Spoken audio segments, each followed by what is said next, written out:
الله الرحمن الرحيم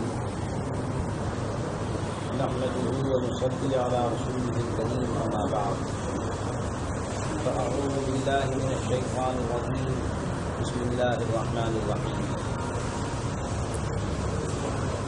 رسول اقدس صلی اللہ تعالیٰ علیہ وسلم کا ارشاد ہے.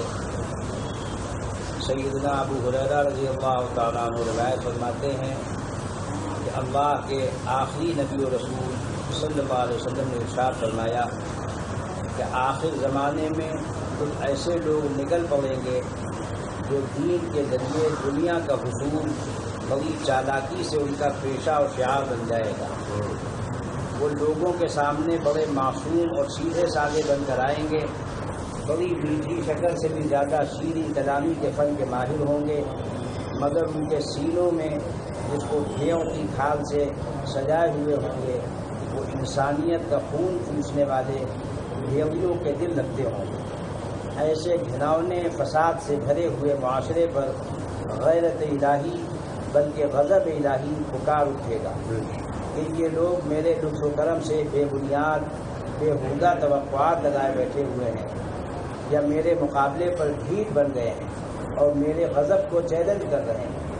تو پھر اللہ تبارک و تعالیٰ کی طرف سے نقل فرما رہے ہیں حضرت صلی اللہ علیہ وسلم کہ پھر مجھے بھی اپنی قسم ہے کہ ان پر انہی میں سے ایک عظیم فتنہ ایسا برپا کر دوں گا کہ بڑے سے بڑے حلیم اور سمجھدار لوگ بھی ہوش مند لوگ بھی حیران ہو کر چیخ اٹھیں گے.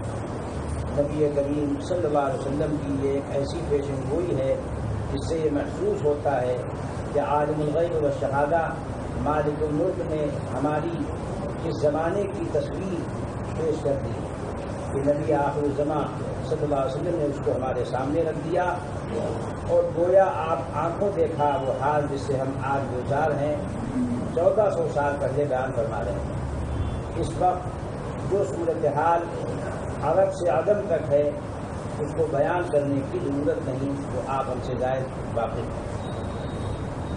حضرت صلی اللہ علیہ وسلم کی رسالت کی تصدیق پر ہم اپنے دل کو شہادت دینے پر بے شک و شبہ مجبور پاتے ہیں.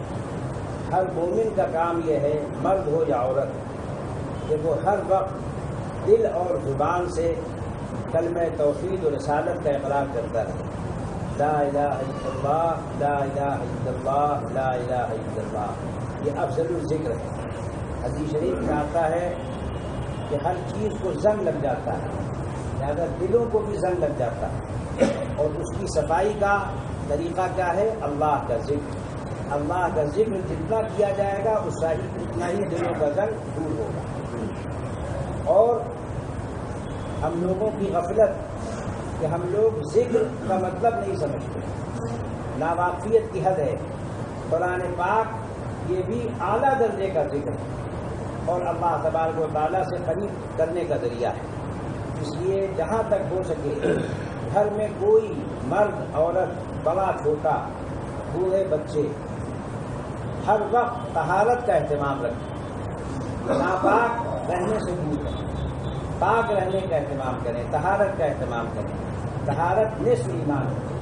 اکثر لوگ نماز سے یہ کہہ کر عذر کر دیتے ہیں کہ کپڑے پاک نہیں ہیں یا جسم پاک نہیں ہے، تو معلوم ہوا کہ سب سے پہلے آدمی کو نجاست کا عذر لگ جاتا ہے. تو طہارت کا اہتمام جتنا کریں گے اتنا ہی پھر آگے کی توفیق انشاءاللہ ملے گی. حدیث شریف میں آتا ہے 3 سوالات تو مشہور ہیں، لیکن حدیث شریف میں آتا ہے کہ ایک سوال چوتھا بھی ذکر کیا گیا ہے کہ من ربک کا، ما دینک کا، من رسولک کا. مختلف الفاظ آگے پیچھے بھی آئے ہیں، بعض مقدم مؤخر بھی ہیں روایات میں. کہ تمہارا دین کیا ہے، تمہارا پروردگار کون ہے، تمہارے رسول کون ہے. یہ قبر میں پہلی منزل ہے، پہلی منزل کے سوالات ہیں. چوتھا سوال یہ ہے کہ تم طہارت کا دنیا میں اہتمام رکھتے تھے یا نہیں. یہ بھی سوال بعض روایات میں ذکر کیا گیا ہے، جس سے معلوم ہوتا ہے کہ طہارت کی بڑی اہمیت ہے. طہارت نہیں ہوگی تو نماز کی کیسے توفیق ہوگی. 5 وقتہ وظیفہ ہے نماز. حضرت آدم علیہ السلام سے لے کر حضور اقدس صلی اللہ تعالیٰ علیہ وسلم تک نہایت اولو العزم انبیاء کا طریقہ نماز ہے. ہر نبی کو نماز دی گئی. بعض خاص انبیاء ہیں جن کا ذکر آیا ہے کہ سب سے پہلے حضرت آدم علیہ السلام نے فجر کی نماز پڑھی، اور اسی طریقے سے حضرت ابراہیم علیہ السلام، بعض روایات میں آتا ہے کہ حضرت اسحاق نے، بعض روایات میں آتا ہے کہ حضرت اسماعیل نے ظہر کی نماز ادا کی۔ اسی طریقے سے حضرت عیسیٰ علیہ السلام کے متعلق آتا ہے کہ انہوں نے عصر کی نماز ادا کی۔ بعض دوسرے انبیاء کا بھی نام آیا ہے بعض روایات میں۔ مغرب کی حضرت داؤد علیہ السلام نے پہلی مرتبہ ادا کی، اور عشاء کی نماز حضور اقدس صلی اللہ تعالیٰ علیہ وسلم نے سب سے پہلی مرتبہ ادا کی۔ تو یہ نمازیں جو پنج وقتہ ہیں یہ کسی نہ کسی نبی و رسول کی یاد ہیں، اس سے اللہ تبارک و تعالیٰ کی یاد دل و دماغ میں قائم ہوتی ہے۔ قرآن پاک میں اللہ تبارک و تعالیٰ کا ارشاد ہے، اقیم الصلاۃ لذکری، میری نماز قائم کیجیے، نماز قائم کیجیے، کیوں؟ لذکری، میری یاد کی وجہ سے، تاکہ میری یاد دل و دماغ میں رچ بس جائے۔ تو طہارت کا اہتمام، نماز کا اہتمام، اور روزانہ کے وظائف میں تلاوت کا اہتمام، اور اسی طریقے سے مصنون دعاؤں کا اہتمام۔ لمبے وظیفے نہ پڑھنے، صحت اور اوقات لوگوں کے پاس بسا اوقات نہیں ہوتے، تو وہ لمبے وظیفے کی فکر میں چھوٹے وظیفے بھی چھوڑ دیتے ہیں، حالانکہ وہ چھوٹے نہیں ہیں، وہ بھی بڑے وظیفے ہیں، کیونکہ انبیاء حضور اقدس صلی اللہ تعالیٰ علیہ وسلم سید المرسلین خاتم النبیین ہیں۔ آپ صلی اللہ علیہ وسلم نے ہر وقت کے لیے ایک مشہور دعا بتلائی، جب اٹھو تو کیا پڑھو، بیت الخلاء جاؤ تو کیا پڑھو، جب نکلو تو کیا پڑھو، جب وضو کرو تو کیا پڑھو۔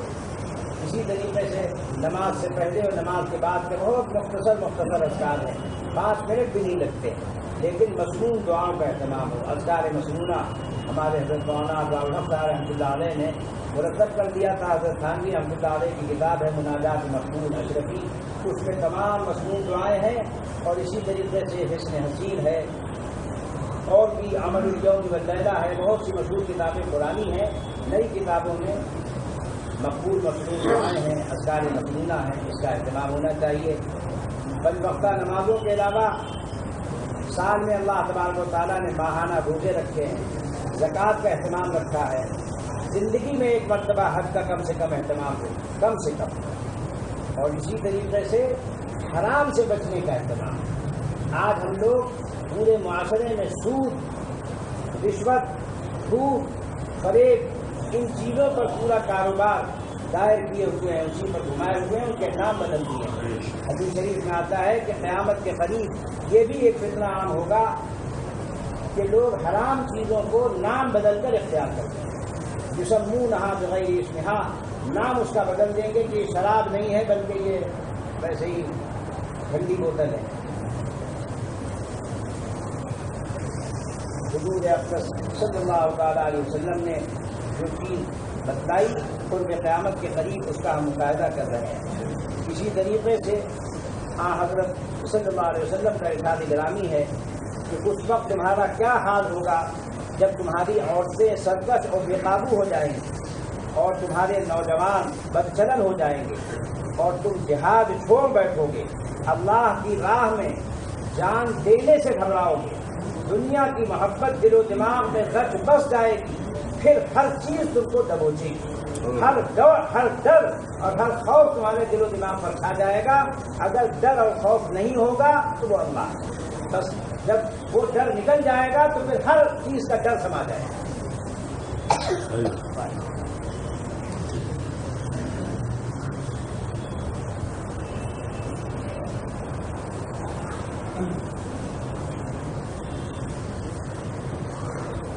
اور تم اللہ کی راہ میں جہاد کرنے کو چھوڑ بیٹھو گے۔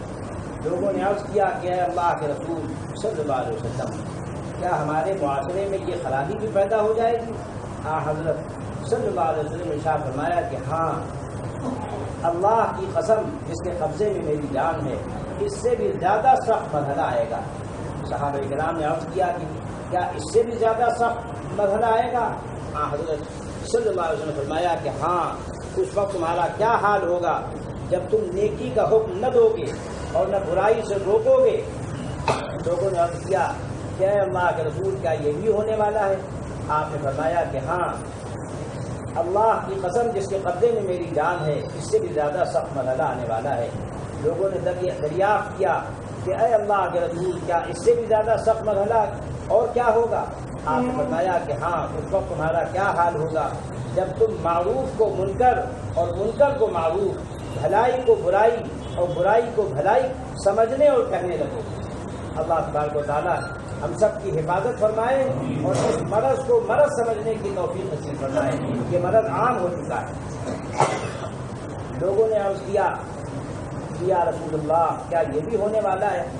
آپ نے ارشاد فرمایا ہاں اللہ کی قسم جس کے قبضے میں میری جان ہے اس سے بھی زیادہ سخت مرحلہ آنے والا ہے۔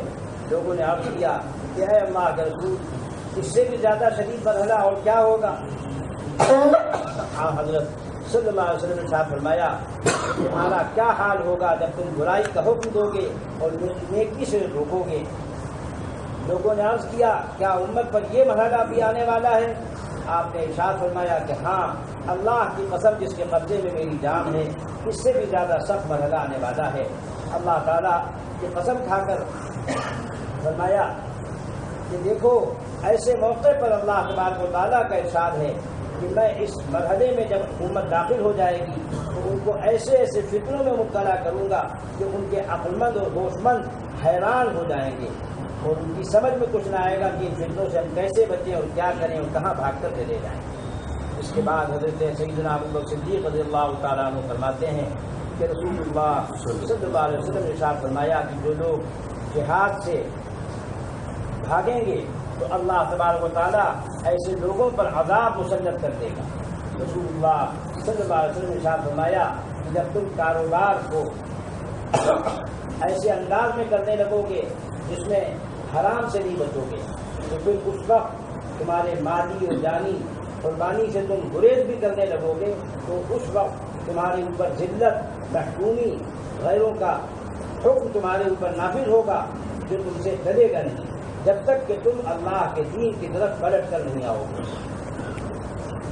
رب رحیم و کریم جو ہم سب کا پروردگار ہے اس کی طرف سے حضور اقدس صلی اللہ تعالیٰ علیہ وسلم نے یہ باتیں ارشاد فرمائی ہیں اور آج کھلم کھلا باطل کاروبار طریقوں سے اور سودی معاملات سے لوگوں کو شرم نہیں آتی بلکہ اس کو نہایت اچھے الفاظ کے پردوں میں حرام کو حلال کر ڈالنے کے مغالطے دے کر شریعت سے کھیلتے رہتے ہیں اور سمجھتے ہیں کہ اللہ علیم و خبیر بھی ہمارے ان ناموں سے نعوذ باللہ دھوکے میں پہنچائے گا۔ ایسا نہیں ہے، ہم لوگ اپنے آپ کو دھوکہ دے رہے ہیں، اللہ کو دھوکہ نہیں دیا جا سکتا۔